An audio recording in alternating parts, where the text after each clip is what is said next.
Hey South Hills, I'm excited to share with you the update of where we've been as the financial year is coming to an end. Back in early October, I shared with you how we were far away from closing the gap. And as of today, that number is $1,560,429. I've just been inspired by how God is transforming lives through this process. Now, last week, I introduced to you what we're going to be doing for Giving Tuesday, where people step up above and beyond their normal giving to donate towards a nonprofit.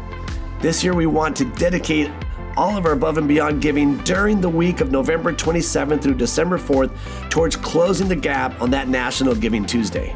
So if every household that is currently giving at our church would give $2,520, we would be able to close the gap before entering into the month of December.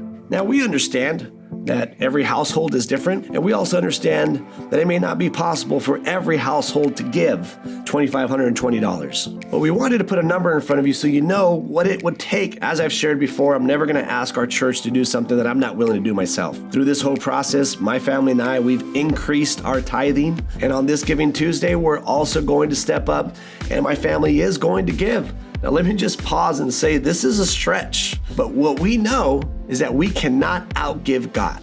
So for a moment, just imagine with me what we would be able to accomplish if we were to be able to close the budget gap on November 29th. All of the tithes and offerings that come in the month of December, we'd be able to give 100% of that away to communities, to nonprofits that are changing people's lives, that are helping families, that are helping children. I want to make sure you understand, I'm not asking you to do anything today.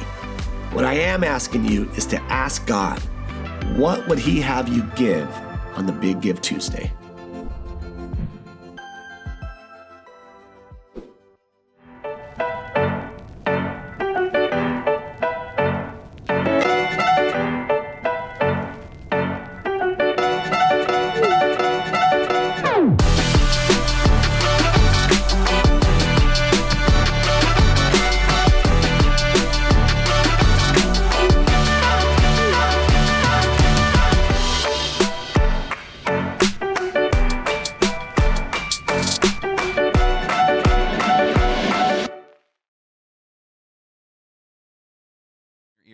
But we've been talking about what does it actually look like for our life to be blessed? And while the conversation around what it means to be blessed is way bigger than money, especially when you start looking into the scriptures, that's obviously the dominant lens in our culture through which we look at it and through which we define it. And so that's been kind of our focus all month along in this conversation as well. After all, who doesn't want their life and their finances to be blessed by God?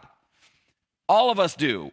But what does that actually mean? And so we've been talking about things like in the first week, we talked about the idea of trust. Last week, we talked a lot about this idea of honor.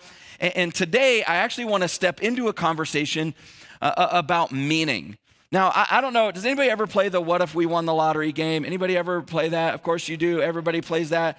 Like last week, the biggest lottery jackpot winner ever was, like that ticket was sold. The Powerball was up over if you weren't aware, Powerball was up over $2 billion, billion with a B, last week, and it was sold, and there was one winning ticket sold. That person hasn't come forward yet, but that's just like mind-boggling, crazy money, right? Like, and why not roll the dice? I mean, after all, you got a 50-50 shot. You either win or you don't. Like, so your odds are good. So just play the lottery when it gets that high.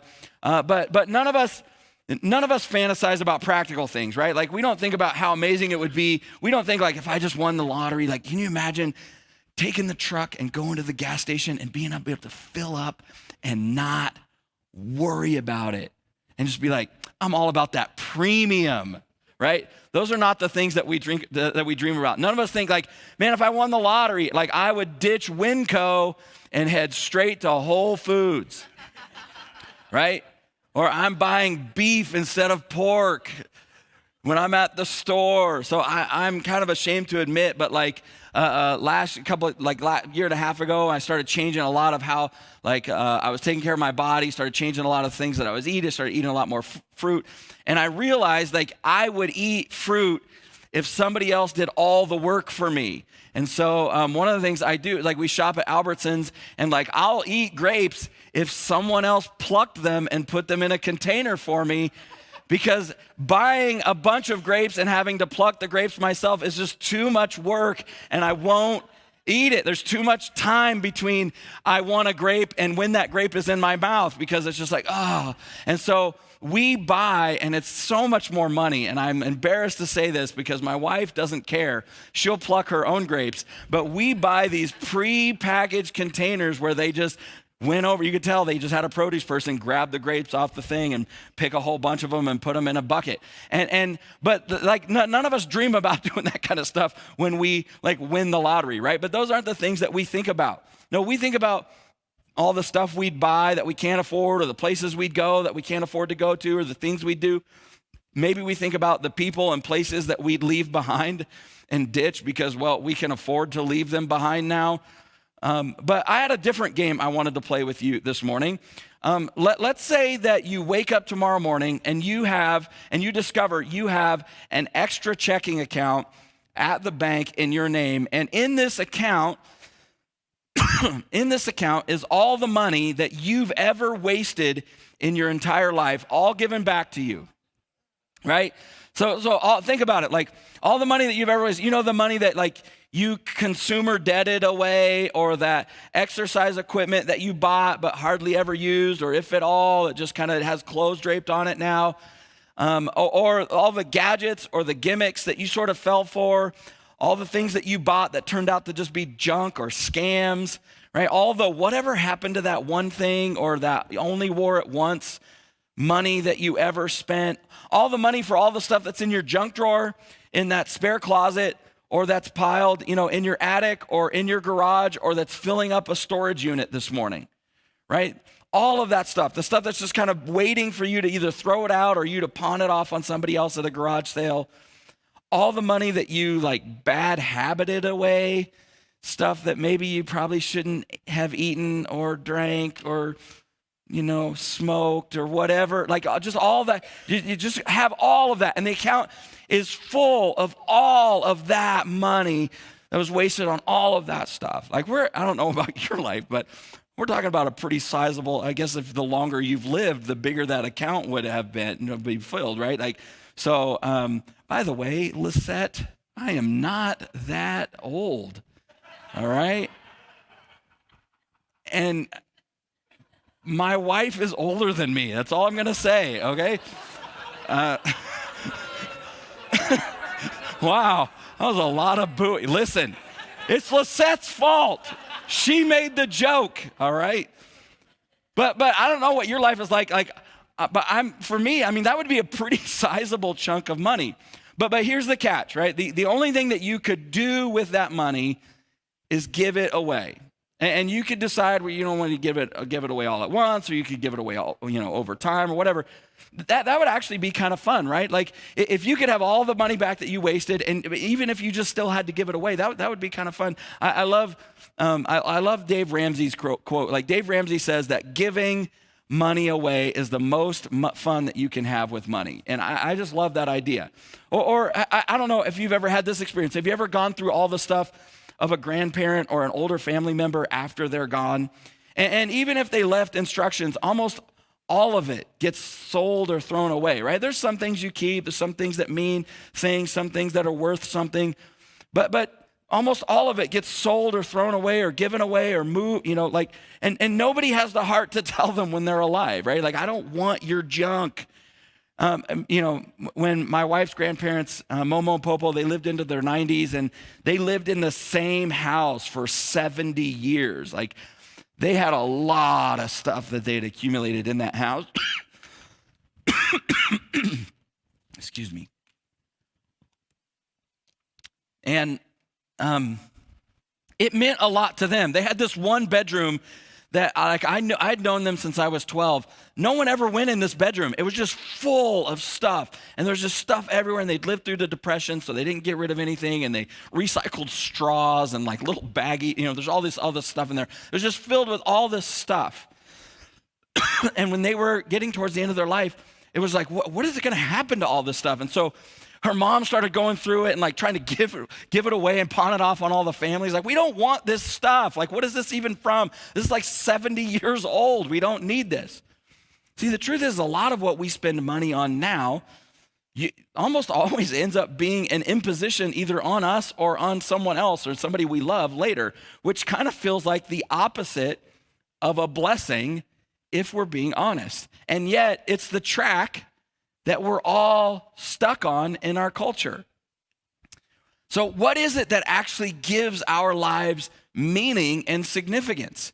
Because whatever it is, whatever that thing is, doesn't it seem like that would be at the core of what it actually means to be blessed? And when you think about your grandparents or your loved ones, when the stories of their lives get told, it's not about the stuff they had, right? It's about the people that they were. It's about the lives that they lived. I love stories. I love telling them. I love watching them. I love reading them. I love listening to them.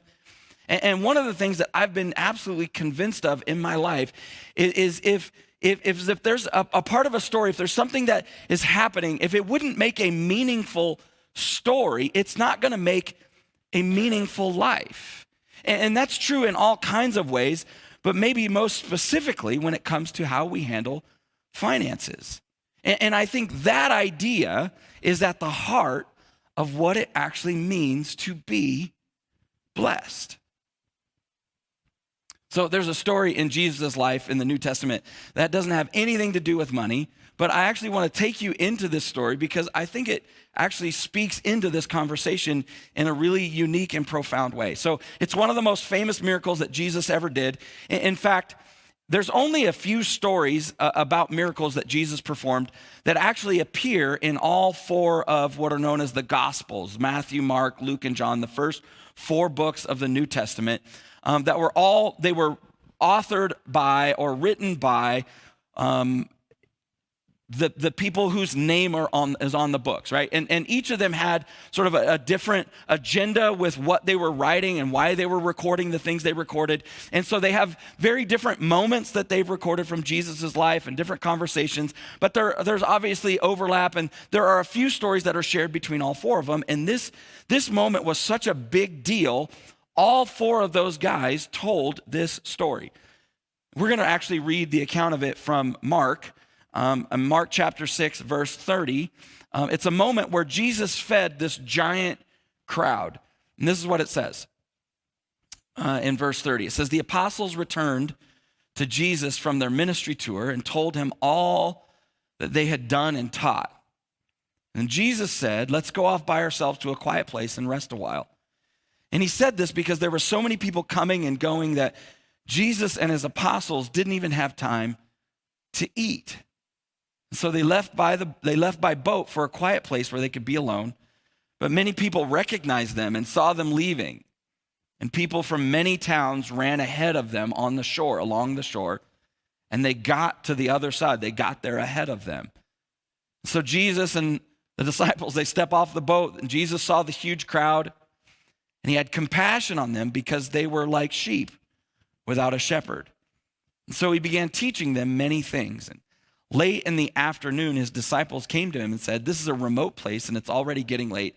Send the crowds away so they can go to the nearby farms and villages and buy something to eat.' Jesus said, 'You feed them.' 'With what?' they asked. 'We'd have to work for months to earn enough money to buy food for all these people.' 'How much bread do you have?' Jesus asked. 'Go find out.' They came back and reported, 'We have 5 loaves of bread and 2 fish.' And then Jesus told the disciples to have the people sit down in groups on the green grass. And so they sat them down in groups of 50 or 100.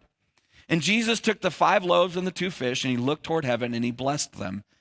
And then began breaking the loaves into pieces. He kept giving the bread to the disciples so that they could distribute it to the people.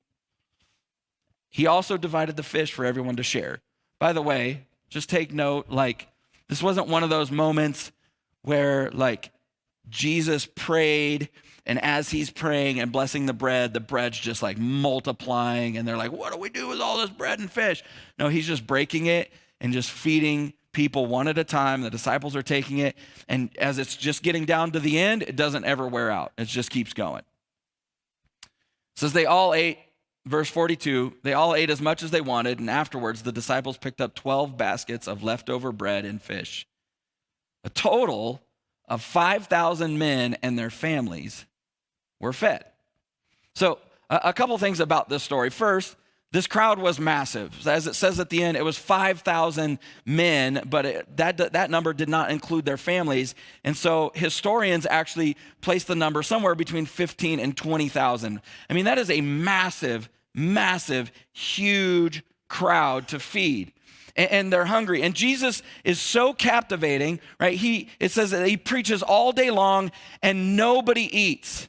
Now, I speak regularly for a living, right? That is incredible to think. Like, Jesus was so mesmerizing, so captivating that he taught, like, nobody moved. Nobody stopped for breakfast. Nobody went to lunch.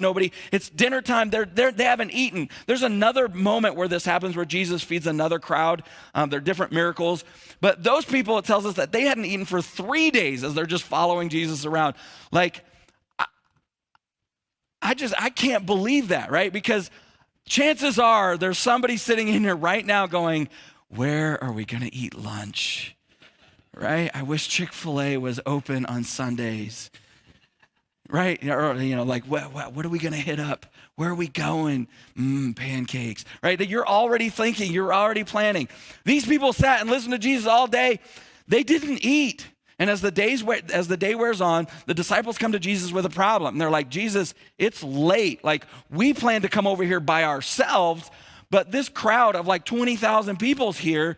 Like, they're tired, they're hungry. Let's wrap it up, Jesus, so that everybody can get, go and eat. You can almost see them like standing behind as Jesus is sitting down teaching, and they're like, hey, yeah, Jesus, like, wrap it up. Let's tie this thing up. Now, the funny thing is, I don't think that the disciples actually cared that much about the crowd. Because remember how this story started. They were already tired and hungry themselves. They were on their way to eat themselves. They were on their way to rest themselves. They were coming back from a trip of having done all kinds of ministry and teaching and all this stuff. And they were tired of just dealing with people and everybody's problems, right? You ever been there where you're just tired of other people's problems, right? And the truth is, like, we spend a good chunk of our lives just trying to get away from people's problems, just trying to get away from the problems, trying to solve problems. Girl, don't come at me with your problems. I got enough of my own problems. Right? But here's the thing, like, if you are a follower of Jesus, can I tell you something, especially for us as a church, like, we're actually called to problems because we're called to people, and you cannot separate people from problems. They just go together. Now, the truth is, like, we actually do like the disciples, right? Where we try to put all the problems on God. Like, God, here's all the problems. You got to solve it. I think it's kind of funny because the disciples don't just tell Jesus what the problem is. They tell him how they think he should fix it, right? Have you ever done that? Like, where you acted like God needed your advice? Like, God, here's the problem. Here's what you need to do about it. You need to solve this. You need to fix that. And you definitely got to do something about that person. They're like, Jesus, these people are hungry. And they didn't stop there. Let's tie this up, send them away. Sending them to the nearby villages so they can eat. See, the disciples were really great at diagnosing the hunger of the crowd, but they didn't want to do anything to help solve the problem, which is pretty much what we do too. Like, we're really good at pointing out problems. Anybody good at identifying problems? Like, that's true of all of us. Anybody know somebody that's better at it than others? Like, anybody know an above average problem pointer outer where they're just like, that's a problem, that's a problem. You're like, they think it's like their spiritual gift, like God gifted them the ability to tell everybody what the problems is. This is your problem. This is our problem. There's a lot of people like embarrassed, like around people elbowing things. Yeah, just point at them. If you know somebody that's like that, just point at them right now. All right. But like the disciples, like, we don't realize that we've been called to do something about the problem, not just go, that's a problem. Glad I could be of service, right? But it's so much easier for us to complain about the problems that God is actually inviting us to be part of the solution and answer to, right? And we often think like, well, I'm doing the right thing. I'm bringing the problem to God. But what if God is actually going, you feed them, you solve it, right? Whatever else may be true about your life and your financial situation, here's what I know to be true. God is wanting to use you to address situations in your life and in the world that either aren't even on your radar right now or that you don't even think are your problem to deal with. See, they knew it was a problem, but they're like, that's not our problem to feed these people. Many of you know we have 4 children. All of our kids are adopted. And when we had adopted our 2 oldest kids, we were there when they were born. When Jared and Kaylee were born, we were there in the hospitals. We had a boy and a girl. Honestly, I felt good. Like, we have 2 kids. We done. And they, grew up and they were 10, 11 years old. And we participated in adoption things and we supported foster care and we were involved. It wasn't like we were disconnected, right? But I was just like, I'm good. We've raised our kids. I don't feel responsible. Like we've adopted, this is all good. And then we went to this conference and we were sitting in this conference that had nothing at all to do with anything about adoption. And then for some reason, God began to have a conversation with my wife about adoption again. And he didn't have a conversation with me about it because he knew I wouldn't have listened because I was happy. I didn't want to have kids. I didn't want to have any more kids. And so we come out of this session where this guy's talking and he's talking about something else, but he's like, I just realized like this, and he's talking about addressing a problem that he didn't think was his problem. And he's like, God, somebody should do something about this problem. Somebody should do something about this problem. And God was like, well, you're somebody, you do something about it. And so she walks out and she's like, God is telling me that we should, and I was like, whoa, you need to go back in there and tell him, you need to double check, go talk to him and make sure that the connection was good because I'm not interested in having any more kids. But here's what I know. We have more kids. All right? And the process that we stepped into and God began to bring into our orbit, talking to us about adopting a child from overseas. And so my wife started playing dirty and she found Kai. She started leaving little pictures of him around with little like talk bubbles saying, hey, Daddy, won't you love me?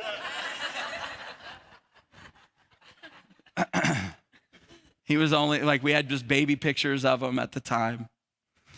And I have to tell you, like the process that we went through was a ton of work. It cost a lot of money that we did not have.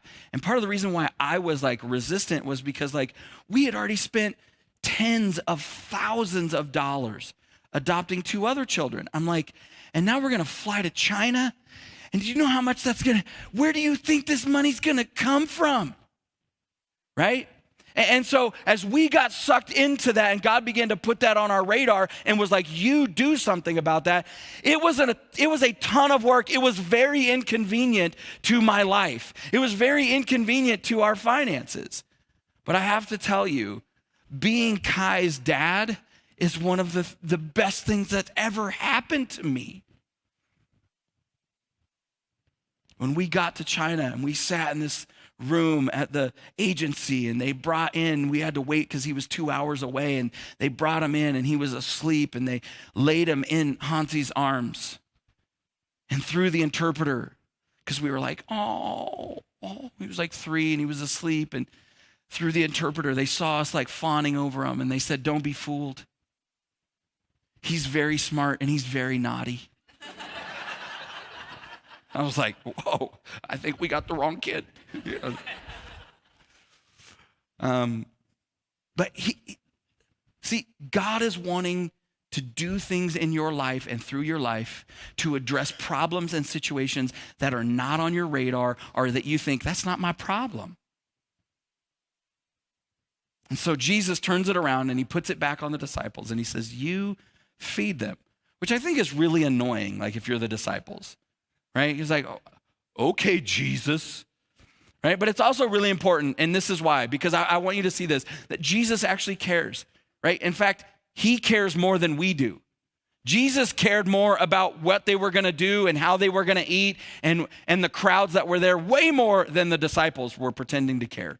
See, God isn't just concerned with your soul. He actually cares about your circumstances. He cares about things like groceries and gas and paying the bills. And so he tells the disciples to feed the crowd. And the disciples are like, okay, with what? Right? Other accounts of the story, they're like, where would we even get enough money to feed all of these people? And even if we could afford it, there's no place for us to buy enough food. We got villages and farms.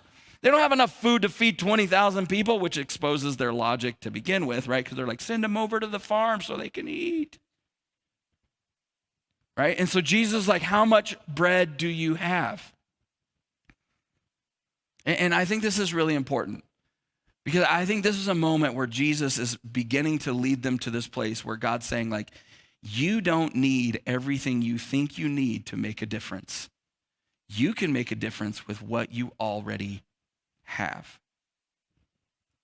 See, there's a huge part of this to just apply to the thing that's going on with our church for a second. Like, the reason why I don't feel any pressure, I'm not going to put any pressure on anybody is because like $1.5 million, I'm like, you might as well ask me to feed 20,000 people. All right. With what? Right? But it's not my job to solve that. It's just my job for me to go, all right, God, I'm going to do whatever I can because I love this church. And these are the 4 pieces of bread I got. What can you do? See, the disciples asked the wrong questions, and we do the same. Like, where can we get enough money, or where can we get enough bread? That's the wrong question, right? They were worried about the size of the problem because they asked the wrong questions. And worry comes from asking the wrong questions. And so we get overwhelmed, and when we're overwhelmed, we disengage. And some of us are in that moment right now where we're worried in our lives right now with the state of the world and with the economy and the things that are going on, maybe even in our own finances. And so there are situations and circumstances that we just sort of accept. Well, that's just the way it is. There's not a choice to be made here because it's just too big. What would it matter? It's too hard. It's too impossible. I don't have enough. I'm too small. And we feel that way and we get stuck in that place because we're asking the wrong questions. Jesus asked the right question. He's just like, how much do you have? What do you got? How much bread you got? See, that question actually shifts our focus from what you don't have to what do you have? From complaining about what we don't have to gratitude for what we actually have. By asking the right question, it doesn't just change your attitude, it changes your actions, right? It changes what you do. It changes what you believe is possible. Because then they're like, well, I don't know. So then they got to go look and find out. What do we got? Turns out they only had 5 little measly loaves of bread and 2 fish. That ain't much. But they didn't even know they had that much. By the way, as an aside, some of us have a lot more bread than 5 loaves and 2 fish. And I want you to hear me say this. God ain't mad at you. God isn't anti-money or anti-wealth. In fact, let me let you in on a little secret. He's glad that you got a lot of bread. It was his idea. In Deuteronomy chapter 8, verse 17 and 18, this is God talking to people, and he says, you may say to yourself, my power and the strength of my hands have produced this wealth for me. But remember the Lord your God, for it is he who gives you the ability to produce wealth, and so confirms his covenant with you, which he swore to your ancestors as it is today. See, some of you have a much greater capacity and ability to produce wealth than others of us do, right? And that's a gift that God gave you. And honestly, I wish God had given me more of that gift myself. But the truth is, I have gifts that many of you don't have. Here's the point. Why would God be mad at you for creating wealth if he's the one that gave you the ability to create it to begin with? In fact, if he's given you that gift and you don't use it to its full potential, I would say you're probably dishonoring God. Man, create all the wealth you can create if you have that gift. But just like every gift he gives, everything he gives, if you have that gift, it isn't just for you. And that's where we get into trouble, right? Is the people in these verses, they said, it's my power, it's my ability, it's by the strength of my hands that produced everything that I have, and it's all for me. That's what they said. And God's going, no, you didn't, and no, it's not. So Jesus asked the disciples, how much bread do you have? And then he had them do what seems like busy work, right? They bring it to him, and he's over there doing the Jesus God thing. And he's like, and they're like, what should we do? Why don't you organize this giant crowd of 20,000 people into groups of 50 or 100? And that's not an easy task, right? You put 5,000 people, it's like, all right, I'm going to count off 1, 2, 3, 4. Did I already count you? I got to start over. You're trying to herd people, and people are like hungry. And I mean, you want to talk about a crazy crowd. People are hungry, and God's doing a miracle, and they're about to eat. You've never seen a crazy crowd when there feels like, oh, there's some free food. Just go to Costco on sample day, right? And multiply that, right? If Jesus was standing there with a little net on his head and was multiplying, you would have a rush, all right? But they're over there organizing people into 50 or 100. But this is important, right? Because I think part of it is, I think part of what the principle that's unfolding in this part of the story is Jesus going, look, I'll do the miracle part. I got this. I'm going to do something that you can't imagine. I'm going to blow everybody's mind. But if you don't do the work, if you don't do something, if you don't do this part, if there's no structure to how this is going to be, if you're not ready for when this stuff starts multiplying, it's not going to help, because it's just going to be a stampede. It's going to be a mess, right? And so often we come to God and we're like, God, just solve this. And God's like, okay, start organizing this part of your life, right? Sometimes the principle for us as a church, like for me as a pastor, it's so easy for me to just go, God, we just want to grow this thing, just blow it up. And God's like, how about you get organized so that when people come, you can help them, right? They don't just fall through the cracks. See, God will rarely do a miracle in you and for you that doesn't involve you. See, we often think we're waiting for him, but the truth is, most of the time he's waiting for us, right? We talk like we're so much faster than God. We just got to wait. We talk about waiting for God as if he's slow, just like, he's just shuffling along. See, you can't do it without him, but he rarely will do it without you. And that's the pattern we see over and over and over in the scriptures. Now, there's one other part to this story before we end. So when John tells this story, the bread and the fish, they don't just appear out of nowhere. His friend Peter finds a kid, drags that kid from his mom, brings him to Jesus and says, this kid has 5 loaves and 2 fish. Right? It was his lunch that his mama packed for him, which is shout out to the moms. There was a crowd of 20,000 people, and one kid had a lunch. That mom was prepared. The rest, the dads planned the day. Let's be honest. But here's the thing.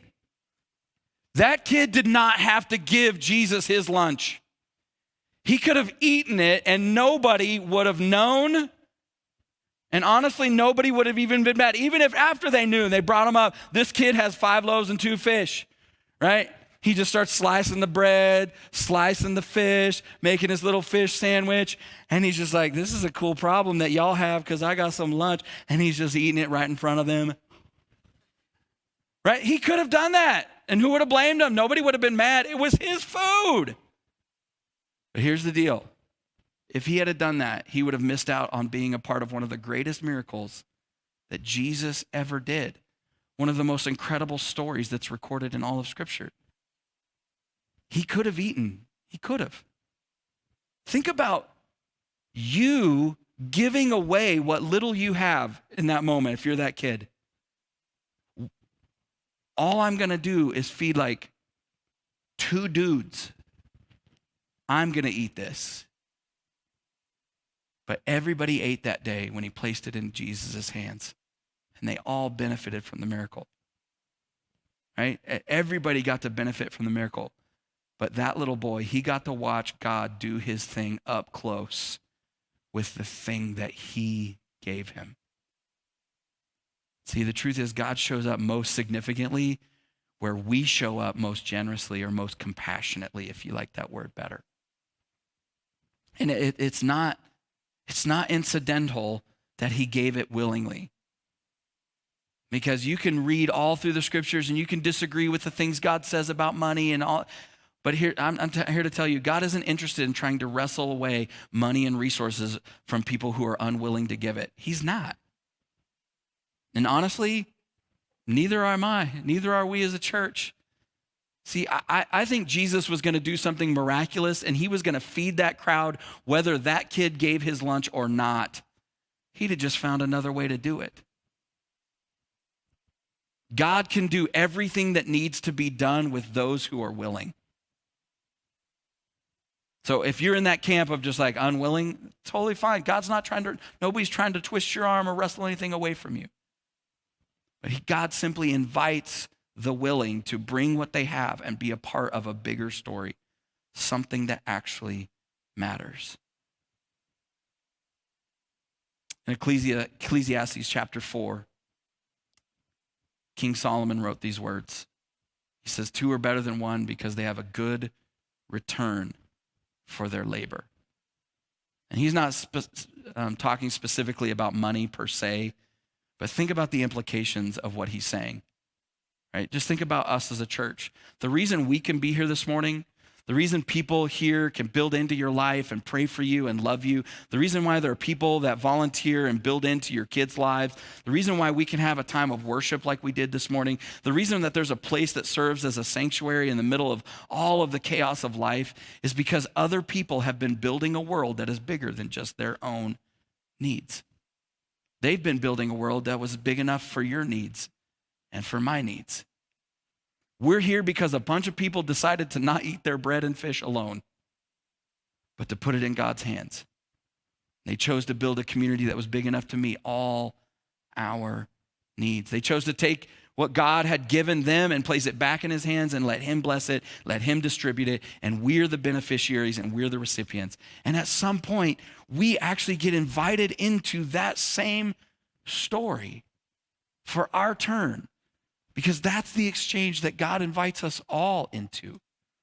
See, when you begin asking yourself what your life is about and what the stories your resources are telling, a really easy way to know if you're building a life just for you or if you're building a life for others is what you actually do with your money. Where are you investing it? What are you giving it to? And by the way, that's what makes these conversations so uncomfortable. Right? Because giving and meaning and purpose and love, they demand that we care about somebody else besides ourselves. That's why conversations about money in church are always feel deeper and feel so intrusive and invasive and wrong, especially in our culture. Because why should anybody ever challenge my need to be about myself and only me? We don't say that out loud, but that is the prevailing attitude in our culture, is if I want to be all about me, who are you to question that? The question Solomon's asking is, who are you going to build with? Maybe more importantly, who are you building for? And the answer to those questions will determine the measure and the meaning of your life, because all of life is connected. So here's the point. Living a life that's blessed.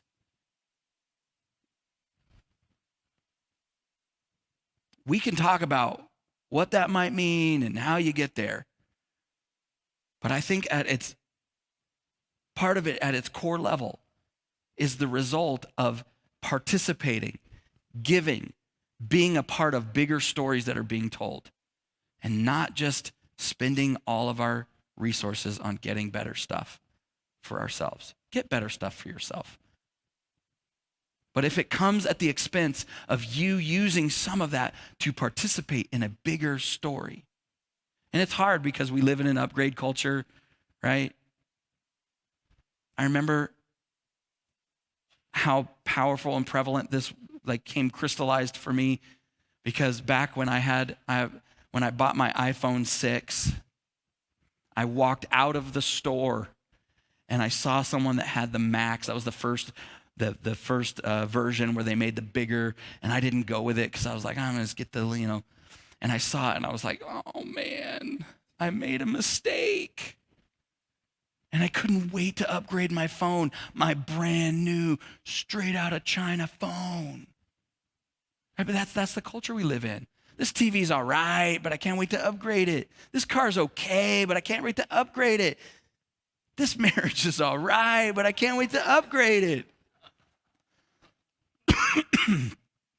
By the way, this idea of giving to bigger stories and not just getting better stuff, it's why we make fun of all the shallow Instagram posts that have the hashtag blessed thing, right? It's why all that stuff rings so hollow, because we know intuitively, inside, something knows that blessing cannot be about becoming the greatest consumer that we can become. So how do you know where to build? How do you know what to give? How do you know where to invest? I think it actually helps to ask yourself a couple questions. Number one, what am I grateful for? And what are the people and places that provide that for me? And this is honestly why I think, if you're grateful for your church, you should have a plan for giving to your church, whatever that plan is, right? Don't just give when you think that your church needs it. They do, right? But give because you're grateful. Give because you want to extend the impact of a place that has impacted you, right? This is a huge motivation for why my family and I invest and give here all the time. Right? Because we're incredibly grateful for this place, the way it has impacted our lives, the way it impacts our family, the way it's impacted our kids, that all of our friends, that all of our connections, all the people we love the most are here, right? The relationships and the people that it's given us, the meaning and the opportunities to pour ourselves into something. And there's so much in front of us for us to do, right? And by the way, if you're not a church person, even if you're an atheist or something, somebody just dragged you here this morning, you should find a local church and still give to it. Because as much bad press as the church gets in our culture, you don't want local churches to disappear, because they're part of the lifeblood of your community. They're actually the central hubs for good in your city. You can go look up the statistics. Statistically, when there's a healthy, thriving church in an area, crime declines, addiction declines, recovery increases, families and property values stabilize. And so even if you don't believe any of this stuff, find a good church and give them some money. Can you imagine what we could do together if every single one of us came and said, whatever I can do, whatever I can give, however I can serve, I'm in? Again, nobody's trying to twist anything out of you. If you're unwilling, and this is the part that is not logical, because if you don't give anything and you don't ever help, you get the same thing on Sunday morning as the people that give everything and do everything. You get the same experience, but you miss out on a bigger story. So what are you grateful for? Where are the places that make it happen? The second question is, what breaks your heart? And what are the places that are addressing that issue? Whether it's foster care, recovery, homelessness, human trafficking. Foster care is huge to us. In our family, we spend a lot of time connecting with foster agencies and adoption agencies and investing our time and money and energy into being a part of that world, because that's really close to our heart. What's the problem in the world that you want to see solved, and who's working on it? Of course it's bigger than you. No, you can't solve it alone. No, you can't do it without God and others. But you have no idea what God could do in your life and through your life. And he's just waiting for you to open your hands and give him the bread and the loaves and fish. So maybe the question for all of us to wrestle with is, what am I currently consuming that God might just be inviting me to contribute? And that's the difference, right? Because none of us, very few of us probably have just extra resources that we're like, oh yeah, I got that extra bank account. I could just throw in some. I didn't think I could be generous, but now that you mention it, with my extra money, I'll do that. No, it's going to actually probably require that some of us, I'm going to cut back Starbucks to once a day. Here's the thing, you're not wrong or evil or bad for consuming it. You're not. It's your loaves, it's your fish. But what are you missing out on if you just consume it all? What stories, what adventures, what miracles, what opportunities to step out of the shadows and matter? Because that's how we know if we're actually building something bigger than just our life. If we actually open our hands and allow God to work through our life. Let's pray together.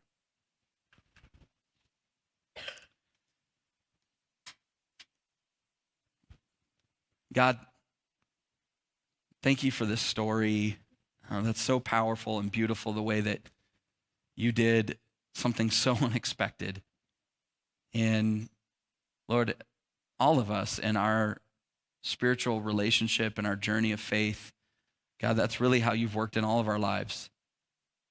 That we brought something that was small or broken, something that was messed up, and you did something powerful and beautiful, that you healed, that you brought life, that you brought something back to life, that you fed our soul. And yet, Lord, it's so hard for us to continually move ourselves into that space where we're opening our hands. And Lord, it doesn't happen on accident. We have to be strategic. We have to be intentional. We have to decide. Maybe like this little boy in the story, there is some sacrifice. And God, we think that we're just going to give it up. Lord, we have no idea what's going to happen on the other side. What you can do with those who are willing. And so, God, as fully as we know how to do, we open our hearts to you this morning. Whatever you've placed in our hands, God, we just want to step into a place. God, we want our life to be full of meaning and purpose. God, we don't want the story that our stuff and our life tells to be one that's only about consumption. We want it to be about something bigger and deeper. That's when our life will have meaning. That's when you work in ways that we could not see. So Lord, we love you and we honor you this morning. I pray that you would have the conversation that you want to have with every single person that's here. Thank you for loving us. Thank you for all that you've given us. Thank you for your generosity towards us. In your name we pray. Amen. Amen.